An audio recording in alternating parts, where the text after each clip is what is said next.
Saludos, amigos y amigas de La Respuesta. Ayer, jueves, porque esto se graba viernes, me tocó ir a un control médico. Cada 2 meses, 3 meses, especialmente después de mi marcapaso, me controlan a ver cómo se ha portado la pequeña planta de relevo, el inversor. Me di cuenta, no solo en la clientela enorme del centro médico y de mi médico, al cual agradezco tanto, el doctor Ureña, sino antes de llegar, en las calles, que eran muy pocas las personas que no tenían mascarilla. Me complació, me sentí bien, porque me confirmaba la creencia de que mal que bien hemos ido tomando conciencia de lo peligroso que resulta el virus. Mucha gente, jóvenes, viejos, mujeres, hombres, y fue una especie de entretenimiento mientras iba. Y después encontré todo el mundo guardando distancia, la toma del ascensor, el número de personas. Muy interesante. Salí alentado porque ya en la noche estuve viendo las preocupaciones en países de alto desarrollo, Alemania a la cabeza, por la mutante, por la variante Delta Plus, la de la India, que a India ya la azotó, comenzó a azotarla hace más de 2 meses. Y había leído anoche mismo la Lambda de Sudamérica, la droga de los Andes, el virus de los Andes, perdón. Y me preocupé. Al dormirme estaba preocupado, porque especialmente en Europa hay una especie de sobresalto. Sentí que la autoridad alemana, las que daban declaraciones, está un tanto crispada ante la posibilidad de que la Delta haga estragos y daños, según se llegó a predecir al principio, en un rebrote, pero un rebrote a cargo de Delta Plus, que tiene una velocidad de contagio 32 veces superior a la del virus, al coronavirus, el COVID-19. Y tiene también, según parece, un grado de letalidad, es capacidad de dar muerte mayor, con la gran interrogante de que las vacunas existentes pueden no cubrir, no alcanzar esa mutación.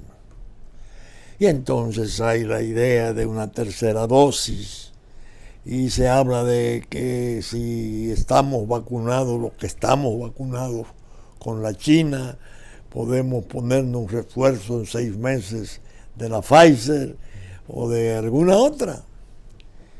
Y médicos importantes que dicen, no, nosotros no podemos iniciar una tercera, porque no tendríamos los parámetros estadísticos para poder decir si cabe. Es decir, la tercera dosis de refuerzo. Cuando venía a la casa, me quedé pensando, mañana cuando grabe la respuesta,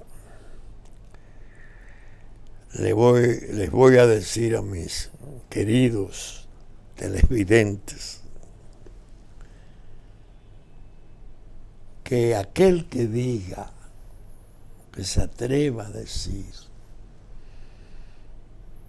que lo que está pasando no es tan grave, que lo que estamos enfrentando no es una cosa del otro mundo, se le puede decir con toda propiedad, embustero. Lo que nos está pasando es muy grave. Y lo peor es que sabemos día a día, hora por hora, el curso del mal, pero con la sensación angustiosa de ¿y cuándo va a terminar? ¿Qué va a durar esto? ¿Qué tiempo? El año 22 quedará comprometido. ¿Quedará comprometido el año 22 con las tremendas restricciones y molestias y los pesares que viene generando desde marzo del 2020? Entiendo que si así fuere, habría que pensar en que los daños en la economía serán más hondos. Ya comenzamos a aparecer en estadísticas desastrosas, me decía uno de mis hijos anoche. En la inflación estamos en tercer lugar, después de, creo que Argentina y Haití. Y en el fondo estamos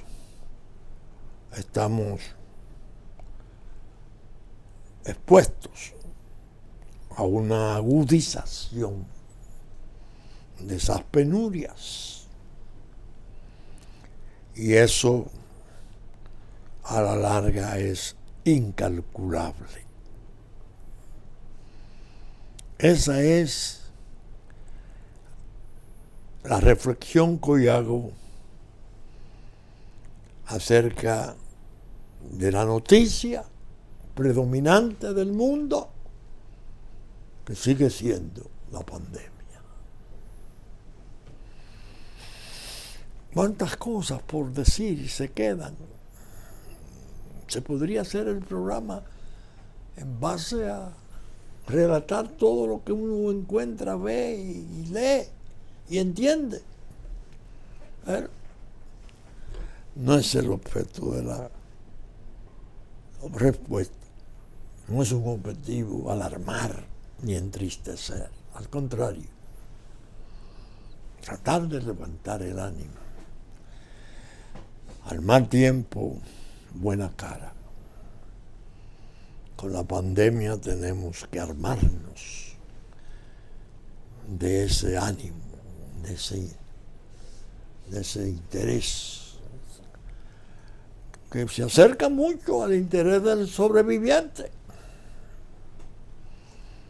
del que ha supervivido una catástrofe. Bien, en la semana estuve leyendo, ahora hay tiempo sobrado para hacerlo, unas declaraciones de Malcolm, el señor Malcolm, un dirigente importante del Partido Revolucionario Moderno, que fuera funcionario importantísimo en el gobierno de Hipólito Mejía, gobernador del Banco Central, y hablaba precisamente del endurecimiento previsible de la economía y hacía muy serenamente reflexiones sobre los peligros de una economía en deterioro. Pero tocó un asunto que fue el que más me atrajo, el que llamó más mi atención. Dijo con una franqueza y una sencillez notables: se está conspirando. Partió del hecho de que en la especulación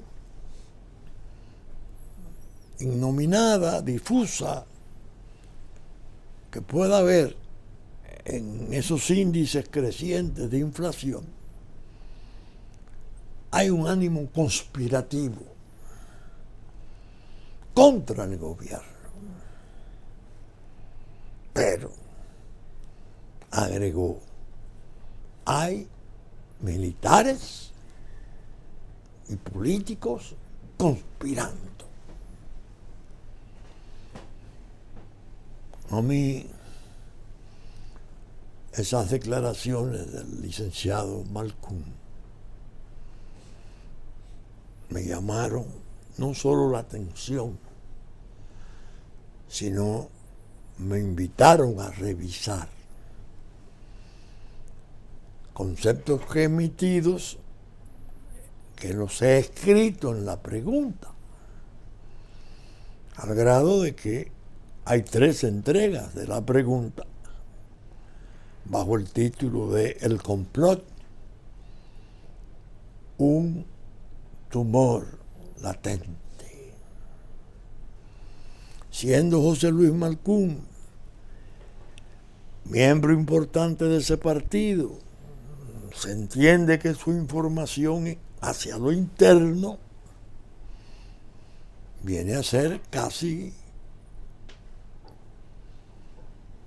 incomparable con la que se pueda tener desde fuera. Son las perspectivas hacia adentro que tiene un miembro responsable de un partido que dice: hay políticos conspirando y militares conspirando. Afirmaciones terminantes que a mí me llegaron a preocupar, aunque confieso no me sorprendieron, porque, como expresaba, ya yo lo he expuesto como presentimiento y como análisis que hizo de aquel expediente denominado Coral, a la cabeza del cual figura como acusado fundamental el general Adán Cáceres Silvestre, mayor general, que fuera el encargado de la seguridad presidencial detrás del presidente durante 8 años. Que, por cierto, he visto otras cosas que han aparecido en algunas publicaciones que no me van a pasar de largo. El Ministerio Público, no sé cuál de sus representativos, hablando de las amenazas que se le están haciendo a los individuos encargados de mantener vigilancia y control de los bienes incautados o congelados, hablaba en un momento: militares leales al general Cáceres. Militares leales al general Cáceres, así lo leí en la prensa escrita. versión que da el Ministerio Público, que puede saber lo que le han dicho sus encargados al transmitirle que están siendo objeto de amenaza. Pero la expresión militares leales al general Cáceres crea una especie de confusión.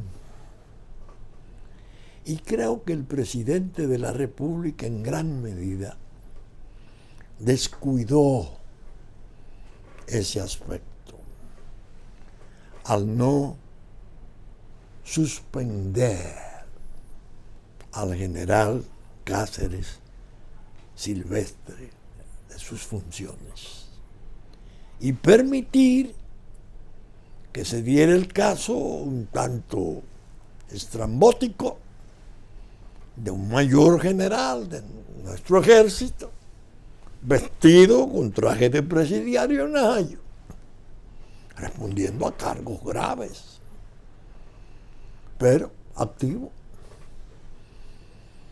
donde se da el caso de que los propios oficiales de control de ese centro penitenciario le deben respeto. Sí, señor, sí, señor, porque el rango es naturalmente el determinante.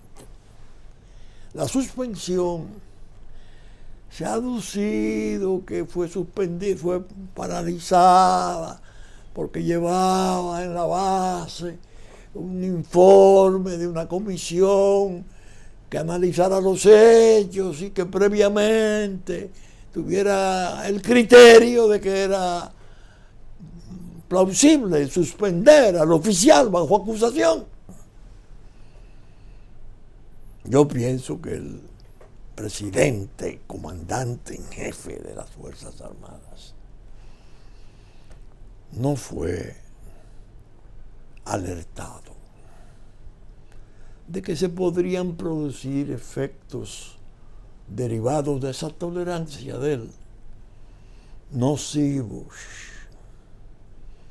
porque se presta que se interprete que ha sido primero un intocable, ya no como hombre, sino como sector. Segundo, que se pueda hablar de militares leales a un general preso. ¿Y esto qué es? ¿Qué es lo que está en curso? Lo que hay es un juicio de naturaleza criminal, pesadísimo, grave, hecho por un ministerio público que goza hoy de un prestigio que nunca ha tenido y de un aprecio del público, del pueblo, y de una confianza de este en que está obrando conforme a la legalidad y al debido proceso y a las normas del Estado de Derecho. ¿Qué pienso que debió el presidente Abinader hacer? Bueno, esa comisión ustedes la pueden reunir y determinar. No puede estar por encima del parecer de un ministerio público que decidió imputar.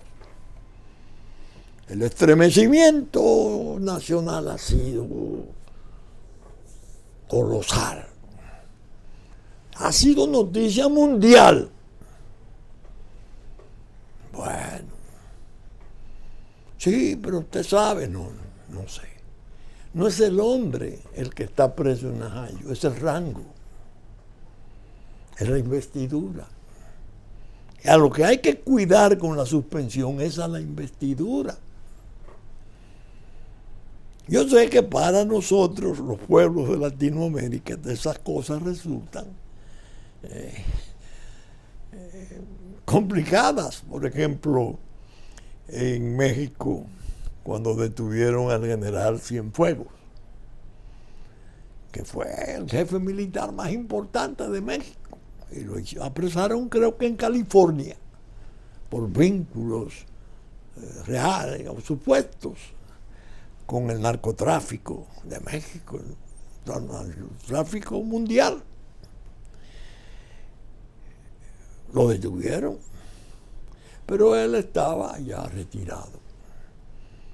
Sin embargo, su importancia ya en esa relación de México y Estados Unidos parece que fue determinante para que los norteamericanos se dieran a no juzgarlo, porque afloró la posibilidad de que el general Cienfuegos hablara de los tratos con la DEA y con las agencias norteamericanas.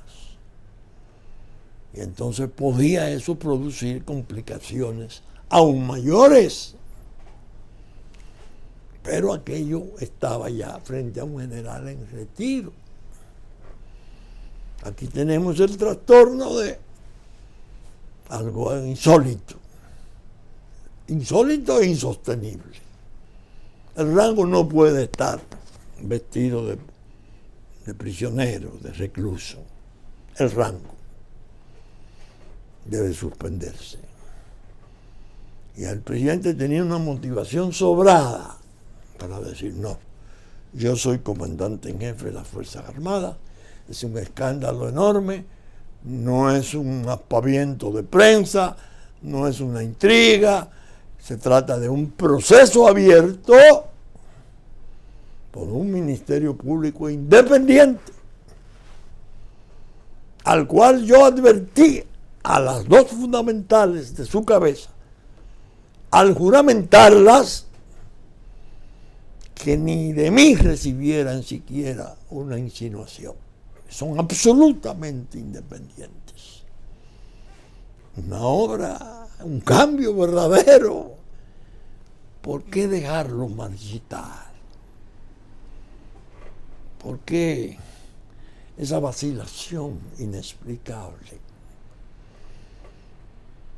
se presta para todo esto? Porque los que estén pensando, porque es un tumor latente del complot al que se refiere el señor José Luis Malcún, del que escribió Marino Vinicio Castillo como tumor latente, permanente. Los que estén trabajando pensando en eso, se animan, porque sacan la conclusión: no se atreve con nosotros. Eso genera una especie de aliento al espíritu de cuerpo, sobre todo que fue un mando militar que quedó considerablemente confinado al diseño anterior. La oficialidad que dejó el gobierno saliente, en un 80% quedó en mando. Cualquier muestra de debilidad del gobierno actual puede ser aprovechada peligrosamente, en una forma muy nociva, por los conspiradores. Mira, no se atreven. ¿Cómo que no se atreven? Pero aquí ha habido expresidentes presos y exministros de Fuerzas Armadas bajo proceso. ¿Cómo que no? Nadie está por encima de la ley. ¿Qué es esto? Pero quise retener lo de Malcún porque me preocupé. Tengo una idea de lo que es un dirigente de esa importancia en cuanto a la información que pueda tener. Ya no hacia el ámbito militar, que no sé si la tiene, sino hacia adentro, dentro del propio ámbito político, dentro de sus propias filas. ¿Quiénes pueden tener interés en que el gobierno fracase? En que Luis Abinader, que yo dije que había contraído nupcias con la Gloria en lo civil, cuando firmara la querella de EDES, las EDES, en la cual se involucran a sus cuñados, hermanos de su señora esposa. en hechos gravísimos, y creo que hasta un hermano, pero que le faltarían las bodas, las nupcias religiosas, que son las permanentes, son las eternas, que surgen regularmente de la persistencia, de la consistencia, de la seriedad, de la medida de independencia tomada. Luis Abinader no merece ser despojado de ese mérito. Lo ha ganado. Y a él desde aquí, claro está, le digo, no lo abandone, no se aparte de ese mérito fundamental que va a servir en su vida pública de largo tiempo, porque es muy joven, como un distintivo, como alguien que se atrevió a hacer cuanto se puede hacer y se viene haciendo. He dicho, para ser un poquito más expresivo, que los peligros que el país ha sido expuesto, como siempre ocurre, están siendo contenidos y puestos en jaque por el puñado, pero que este es un puñado muy singular, porque el puñado que ha salvado siempre el país de los hundimientos ha sido del coraje de los militares, un Francisco Alberto Camaño, un Rafael Fernández Domínguez, o un Rodríguez Echavarría de los del 19 de noviembre. Son puñados. O la propia gente que actuó en el 30 de mayo. Son puñados. Pero en este caso no es un puñado de acción, de coraje y de guerra, sino de derecho. Pero en derecho y deontología, reglas de conducta, en un periodismo de investigación responsable. 2 mujeres y 2 mujeres en un ministerio público. Realmente es un puñado especialísimo el que tenemos. Autor del mismo, en cuanto al Ministerio Público, el presidente de la República. Ese es su mérito. Por eso pensé que tratar estas cosas no es ocioso, es muy útil. Y debo decir además que me ha preocupado leer algunas de las informaciones que se han dado acerca de desavenencias en el seno del Ministerio Público. Yo creo que es una pena que eso esté ocurriendo. Y ojalá la serenidad, el valor, la prestancia de Miriam Germán Brito propicie las reconciliaciones, amoneste a quien ha de amonestar,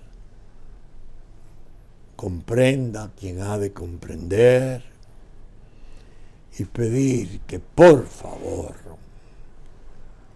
no agrieten esa estructura que el país está acariciando, casi como si fuera un regalo de Dios. Qué bueno tener un ministerio público de esos niveles de responsabilidad y de independencia,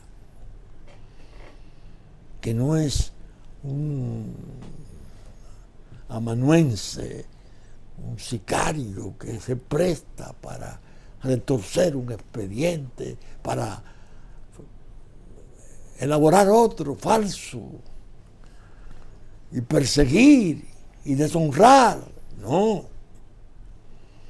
Hoy tenemos un ministerio público de un altísimo nivel, con reputación ya trascendente. Se conoce en el mundo que el asunto aquí de la acción pública y los procesos va en serio. Va en serio, gracias a esa medida del presidente. Entonces, agrietarlo puede ser el interés de muchos sectores que están medio espantados, uno pensando que la barba del vecino es peligrosa porque puede estar anticipando lo que va a ocurrir con la barba propia.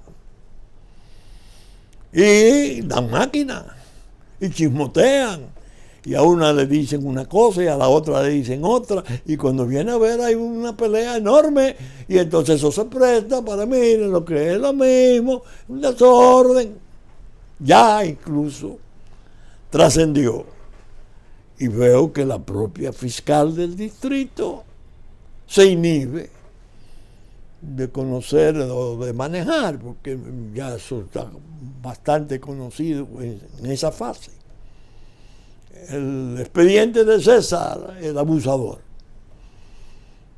se inhibe porque trascendió que se había abierto una investigación, porque ella tenía como un comportamiento raro con ese expediente. Señores, ese expediente, desde lejos, desde la calle, digo yo, está frisado por un hecho realmente de importancia y trascendencia fenomenales. Está pendiente de conocerse una extradición solicitada por Estados Unidos a Colombia.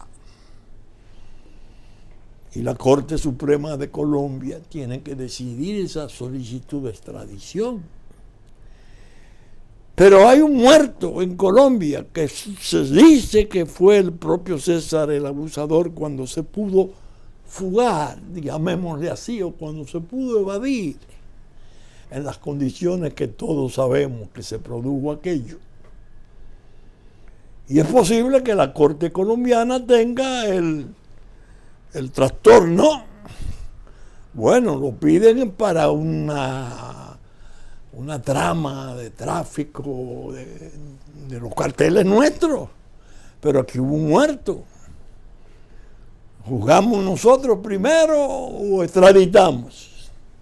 Me imagino que el tiempo que ha dilatado la Corte Suprema de Colombia puede estar más en esa dificultad que en los trastornos de las audiencias presenciales o virtuales, que dilataron todas las solicitudes. No así la de Toño Leña, que se ordenó ya. Es decir, que teniendo pendiente esas solicitudes de extradición, la de Estados Unidos a Colombia, la de otros acusados a República Dominicana, y la de Estados Unidos frente a César el abusador en la República Dominicana, es lógico entender que el expediente en cierto modo está frisado, aguantado. Yo departía con unos amigos sobre la cuestión del sistema procesal nuestro, que fue, como ustedes saben, sustituido el sistema inquisitorial francés por el sistema adversarial acusatorio del campo sajón, fundamentalmente del sajón, porque después un resto de América Latina lo asumió en base a sus profesionales que se formaron en Alemania y cosas, y lo introdujeron. Ahora lo tienen como un dolor de cabeza inmenso que no saben qué hacer.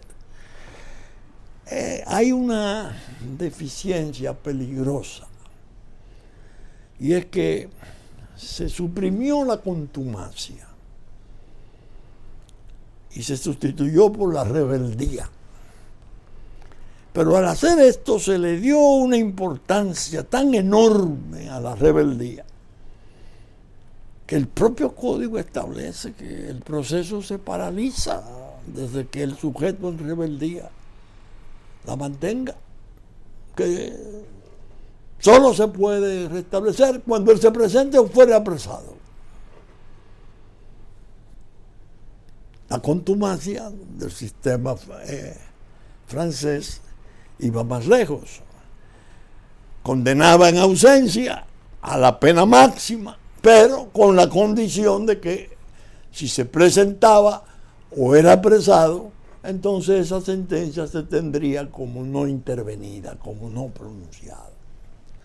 Se alegó, claro, la presunción de inocencia, porque si lo condenan ya, están violando la presunción de inocencia. Una falacia,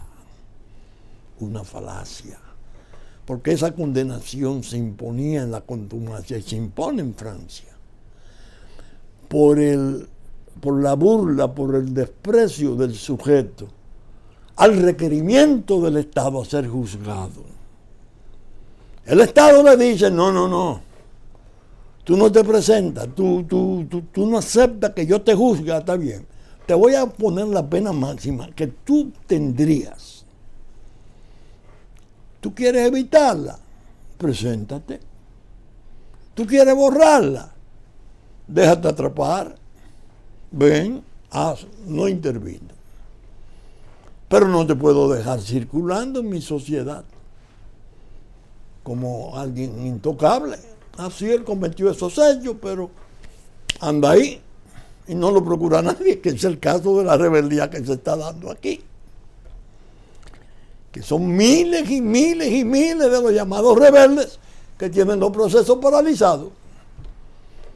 El caso de César, el abusador, tendría una complicación, y es que él está detenido por una jurisdicción extranjera respetable, como lo es la Corte Suprema de Colombia. Entonces tendrían que intervenir nociones de intercambio, apoyo, auxilio internacional en el servicio de justicia, a veces está en tratado, a veces en costumbres, para poder descongelar eso. De manera que ahora cuando se dice, están manipulando el caso de César el abusador, y yo digo, pero ¿cómo lo pueden manipular? Si está congelado. ¿Qué pasó? O lo van a comenzar con los cómplices y van a dejar el rebelde. No, porque el código se opone. El rebelde no se va a presentar porque lo tienen detenido.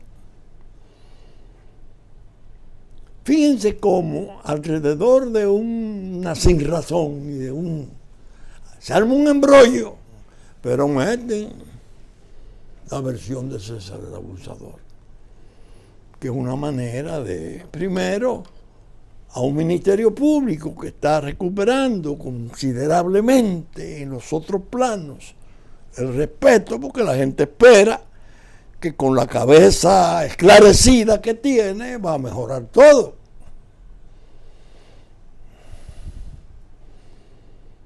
Miren cómo se ensombrece eso.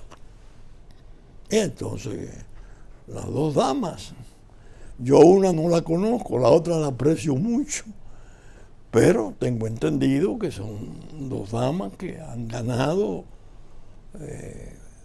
reputación y prestigio, porque primero están en las posiciones porque ganaron en virtud de concurso, y es decir, no son designadas de dedo.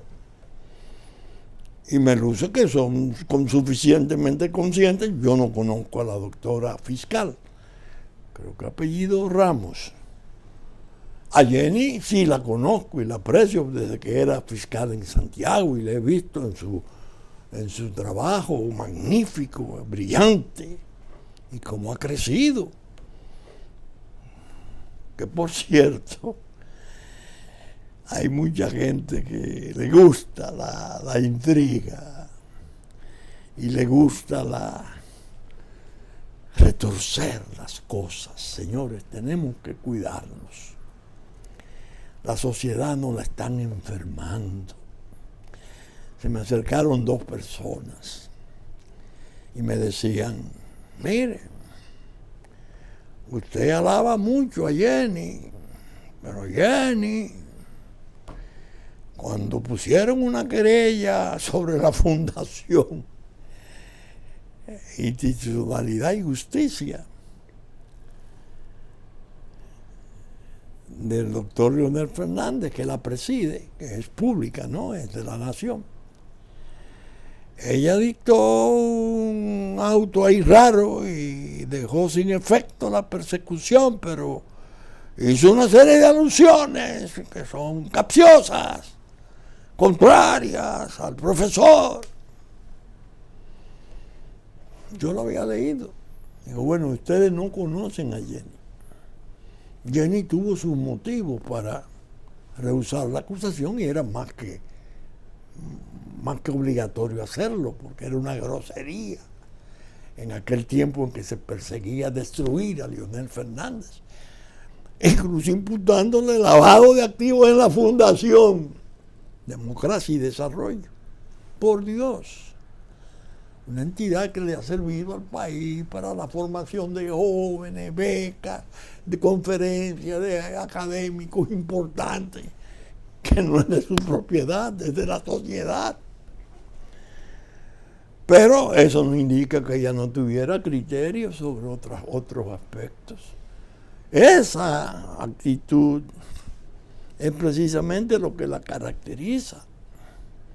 Porque ella pudo plegarse y simplemente rechazarla y no dar su versión y las otras perspectivas que ella creía que debieron de haberse incorporado o pudieron haberse incorporado. Pero van y me lo dicen para entonces intrigar. No la lave, no la reconozca, recuérdese. ¿De qué me recuerdo? Por otro lado, me llega la información que al presidente lo quieren envenenar con la versión. Envenenar en el sentido figurado, no se vaya a entender, de que Jenny en el fondo responde a otros intereses de la política, dando a entender como quien está detrás de toda esa persecución a Danilo, a su familia y a su ayudante militar fundamental.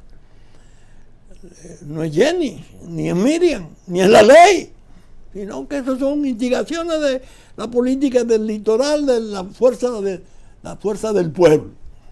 ¿Entiendes? Del profesor Leonel Fernández. Son absurdas, son cloacales las intrigas y las especulaciones y las bajezas que se ponen a circular, tratando de sorprender. A mí es difícil porque tengo la experiencia de 60 y tantos años, 65 años de bregar con expedientes. Pero lo del presidente es delicado porque ese no es su campo, esa no es su especialidad. Es un hombre de buena fe, joven, sano. Por Dios. Presidente, alléguele los recursos que le hacen falta al Ministerio Público. Que la propia cabeza del Ministerio Público, Miriam Germán Brito, lo expresó públicamente. No deje que le asfixien al puñado, porque lo pueden tratar de asfixiar con la insuficiencia de recursos para que su trabajo quede deslucido. Cierre fila con su puñado, que el país lo espera. Eso es lo que el país espera. Claro, hay cosas, variando el tema, muy preocupantes en curso. No nuevas, claro está, viejísima, antiquísima, yo diría, tan antigua como nuestra patria, como nuestra república independiente. Haití está entrando ahora en una fase de los últimos años peor que todas las anteriores conocidas. Desde que la administración del presidente Clinton tuvo la ocurrencia genial de disolver su ejército, que era una especie de control auxiliar de frontera, eso se desorganizó de una forma terrible. Pero ahora han entrado por dos caminos muy delicados. Uno, ya lo hemos dicho, fuerzas revolucionarias avanzadas de Cuba, Venezuela y América Latina en general, hace un año, año y medio, hicieron una especie de seminario, examinaron las condiciones objetivas y subjetivas, y todo el proyecto revolucionario está en punto, en sazón para emprenderlo. Dicho eso, en manifiesto, no lo digo yo, manifiesto de ellos mismos, que nosotros dijimos, la región se ve incendiar, en un tiempo en que ahora acaba Rusia de decir, vamos a duplicar el apoyo a Cuba, Venezuela y Nicaragua por los asedios de Estados Unidos. Oigan cómo es que va el asunto. Cuando eso se produjo, la respuesta lo comentó mucho. Y digo, va a ser una tragedia porque desde que el poder norteamericano sienta que está aquí el nuevo socialismo del siglo XXI por establecerse en Haití, entiéndase, la República Dominicana va al conflicto seguido. Porque aquí es que están los aeropuertos y los puertos de gran calado para el tráfico de drogas, fundamentalmente. Y una manera de tomar del Caribe en sus Antillas mayores. Va a haber un problema. Gobierne quien gobierna Estados Unidos, va a haber intervención en la isla toda. Vamos a perder la independencia. Dicho la respuesta. Por eso contaba en el programa pasado aquella expresión, aquella ocurrencia fantástica del general Patton cuando le pidieron que ocupara un pueblo. Él iba subiendo para el norte de Europa. Entonces le responde al mando, ¿qué hago? ¿Me devuelvo? Yo lo tomé hace 3 días. Yo esto lo dije, lo vine sazonando y diciendo hace 14, 15, 16, quizás 20 meses. Ahora, la otra vertiente que hay es la gangsterización en base a pilares de bandas armadas, con armas de gran poder,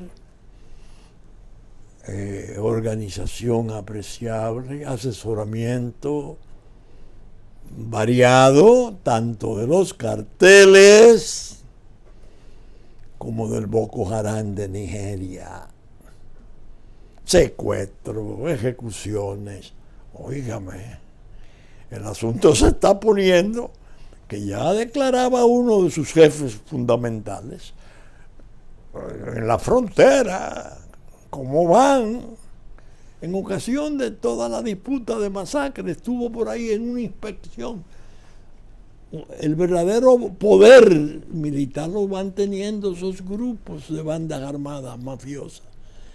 Y ya la otra que corresponde a ideales revolucionarios de gran vanguardia. Entre tanto, el padre Aristide se va a Cuba a atender el COVID. Ah, sí, el COVID. Qué bien. Yo pensé que con el COVID no podía viajar, porque Cuba es muy estricta, tiene hasta su vacuna, pero es el padre Aristide, pero el ahijado preferido del presidente Clinton, mencionado en 11 páginas de la autobiografía del presidente Clinton, el mismo que después o antes de está descrito en obras notables acerca de la droga, que en el fondo su derrocamiento era una pelea de carteles de la droga. Va a Cuba. ¿A qué? Pienso que pueden insertarlo dentro de las aventuras pendientes, ya liberado de la tutela Clinton, porque evidentemente Estados Unidos tiene una especie de hamaca, de vacío en la dirección superior, porque el presidente Biden, sabemos todos que tiene sus limitaciones, que ahora, en ocasión del encuentro con Putin y las cosas que ha habido, a mí me duele comentarlo, porque lo siento infinitamente, no me gusta. Ese es un problema pesado que hay, muy pesado. Lo estoy diciendo, condensen una preocupación con otra, porque es en los próximos meses, semanas, días y meses que se van a desarrollar acontecimientos. Y al presidente Abinader le doy mi mensaje fraternal. Si atiende con la debida diligencia y energía el problema nacional y protege nuestra soberanía, como ha venido manifestando hacerlo, que quiere hacerlo, contará con nuestro respaldo y nuestro apoyo, que estaremos al servicio de la unidad más recia del pueblo nuestro, en medio de todas estas traiciones y de todo este gangsterismo de la política que todo lo pretende desorganizar, para ver de qué modo se escurre y tener lo que yo llamo algunas ganancias, no de pescadores, sino de pecadores, que es lo que son. Vamos a ver si el próximo domingo, fin de semana, en la respuesta ofrecemos algunas cosas relativas a esas situaciones que pueden evolucionar. ¿En qué sentido lo hagan? Esperemos. No nos adelantemos ni un paso delante de Dios. Saben ustedes que estamos saliendo por Super Canal, nuestra versión central, 11 de la mañana de domingo, que asimismo al mediodía de domingo a las 12 por Teleimpacto, canales 22 y 52 de After, y claro, a las 12 del mediodía y a las 9:30 de la noche, como el lunes a las 7 de la mañana. En YouTube estaremos a partir de las 12 del mediodía de domingo. Con la gracia de Dios, esperamos estar con ustedes en la nueva entrega de su respuesta, por Dios. Me ha agarrado tanto la pregunta que confundo a veces una con otra. Muchas gracias y hasta entonces.